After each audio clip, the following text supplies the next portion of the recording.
એવા પ્રદેશ મહામંત્રી મનોજભાઈ સોરઠિયા માટે પણ એકવાર જોરદાર તાળીઓ થઈ જાય।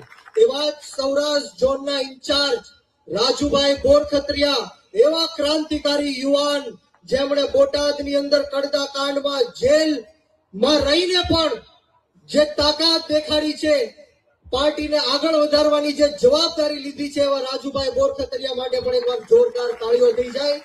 બધાના નામ નહીં લઈ શકું, બધાના નામ આવી ગયા છે ત્યારે, અને સાથોસાથ મારી સામે ઉપસ્થિત એટલી કડકડતી ઠંડીમાં પણ પોતાનો સમય ફાળવીને ખેડૂતો, મારા વડીલો, મારી માતાઓ, ભાઈઓ, બહેનો, યુવાનો અને ખાસ કરીને મારા ભાવનગર શહેરના જે નાગરિકો છે ત્યારે હું બ્રિજરાજ સોલંકી આપ સૌનું આ પરિવર્તનની અને ખેડૂતોની લડાઈમાં આપ સૌનું ક્રાંતિકારી સ્વાગત કરું છું। આપનો ખૂબ ખૂબ આભાર વ્યક્ત કરું છું।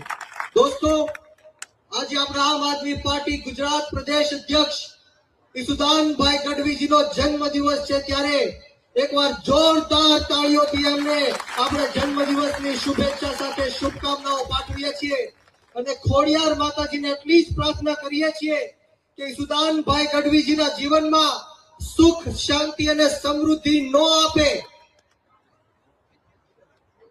સુખ, શાંતિ અને સમૃદ્ધિ નો આપે, પરંતુ આ ભ્રષ્ટાચારી ભારતીય જનતા પાર્ટીની સામે લડવા માટે હિંમત, તાકાત અને સાહસ પૂરી પાડે એવી આપણે સૌ ઈસુદાનભાઈ ગઢવીજીને શુભકામનાઓ પાઠવીએ છીએ।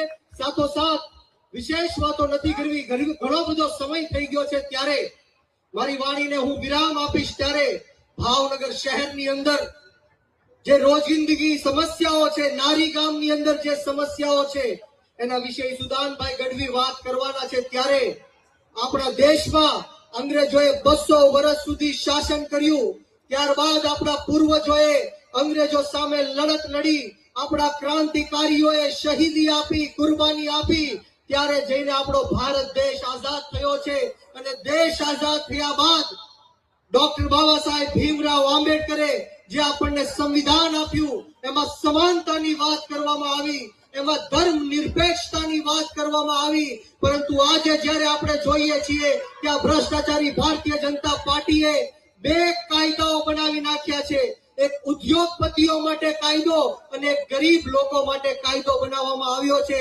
જે સંવિધાનની અંદર એક કાયદાની વાત કરી છે, સમાનતાની વાત કરી છે, એના લીરે લીરા ઉડાડવાનું કામ આ ભાજપના લોકોએ કર્યું છે। ત્યારે જે રીતના અગાઉના વક્તાઓએ વાત કરી કે બોટાદની અંદર જે કડતા કાંડ થયો એમાં 7 જેટલા ખેડૂતોને આપણા નેતાઓ હજી પણ જેલની અંદર સંઘર્ષ કરી રહ્યા છે, ત્યારે આજના દિવસે પણ આપણે એમને યાદ કરવા પડે। આપણા ખેડૂત નેતા, ખેડૂતોના મસીહા એવા રાજુભાઈ કરપડા હોય, ફ્રન્ટલ અધ્યક્ષ પ્રવીણભાઈ રામ હોય, રમેશભાઈ મેર હોય અને તમામ ખેડૂતો માટે એકવાર જોરદાર પહેલા તો તાળીઓ થઈ જાય।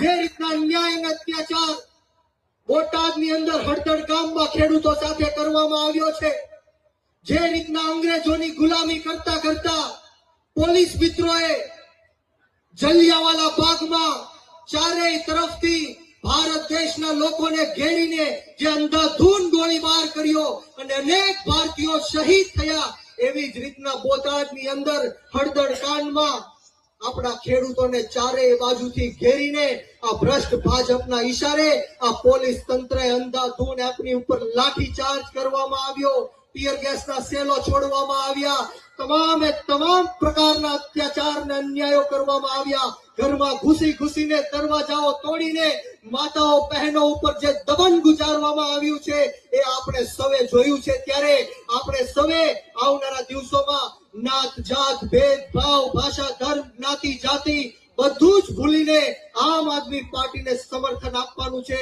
આમ આદમી પાર્ટીમાં જોડાવાનું છે। આવનારી જે જિલ્લા પંચાયત અને તાલુકા પંચાયતની ચૂંટણીઓ આવે છે ત્યારે આપણે સૌએ આમ આદમી પાર્ટીનું ઝાડુનું નિશાન, ઝાડુનું બટન દબાવીને આમ આદમી પાર્ટીને આગળ લઈ જવાની છે। મિત્રો, ગુજરાતની અંદર અને ખાસ કરીને સૌરાષ્ટ્રની અંદર જે આપણા ખેડૂતોની હાલત છે, આપણને સૌને અત્યારે ખબર છે કે જે રીતના ખેડૂતો અત્યારે આક્રોશમાં છે, ખેડૂતો ત્રાહિમામ પુકારી ચૂક્યા છે. શા માટે ઈશુદાનભાઈ બોલે છે, શા માટે મનોજભાઈ બોલે છે, શા માટે આપણે સૌ ભેગા થયા છીએ અને શા માટે આપણે લડત લડવાની જરૂર છે? મિત્રો, લડત એટલા માટે લડવાની જરૂર છે કારણ કે આપણો ગુજરાતનો ગરીબ ખેડૂત જ્યારે એપીએમસી માં માર્કેટિંગ યાર્ડમાં પોતાનો પાકનો પૂરતો ભાવ નથી મળતો ત્યારે લડત લડે છે, સિંચાઈના પાણી માટે ઠોકરો ખાય છે, ત્યારે આપણને થાય કે આ સંવિધાનનું જે મહત્વ છે ક્યાંક ને ક્યાંક ઘટી રહ્યું છે. ત્યારે હું સમયનું દાન દઉં છું કારણ કે 5 વાગ્યાનો સમય હતો અને કદાચ 3 કલાક વીતી ચૂકી છે. ત્યારે આપ સૌને એટલી જ વિનંતી અને એટલી જ આશા સાથે કે આવનારા દિવસોમાં આપણે અરવિંદ કેજરીવાલ સાહેબની આંગળી પકડીને આગળ ચાલવાનું છે. ઈશુદાનભાઈ ગઢવીજીના નેતૃત્વમાં ગુજરાતના 54 લાખ ખેડૂતોનું દેવું માફ થાય, ખેતરે ખેતરે સિંચાઈનું પાણી પહોંચે, એમએસપી કાયદો બનાવવામાં આવે, કૃષિ પંચ અને લાંબા ગાળાની કૃષિ નીતિઓ બનાવવામાં આવે, 24 કલાક મફતમાં ખેડૂતોને વીજળી આપવામાં આવે. એ હેતુ સાથે આપણે સૌએ આગળ વધવાનું છે અને જો આ સરકાર ન આપી શકી તો આવનારા દિવસોમાં ઈશુદાનભાઈ ગઢવીના નેતૃત્વમાં આપણે સૌ ગાંધીનગરનો માર્ગ અપનાવશું, આંદોલન કરીશું અને જરૂર પડે તો વિધાનસભા પણ ઘેરવું. વિશેષ વાતો નથી કરવી. આ તમામ લોકોએ જેટલું સુંદર મજાનું આયોજન કર્યું તે બદલ આપ તમામનો ખૂબ ખૂબ આભાર વ્યક્ત કરું છું. ને આવો સાથ સહકાર અને પ્રેમ આમ આદમી પાર્ટીને હર હંમેશ મળતો રહે એવી માતાજીના ચરણોમાં પ્રાર્થના સાથે આપ સૌને બ્રિજરાજ સોલંકીના જય હિન્દ, જય ભારત, જય જય ગરવી ગુજરાત.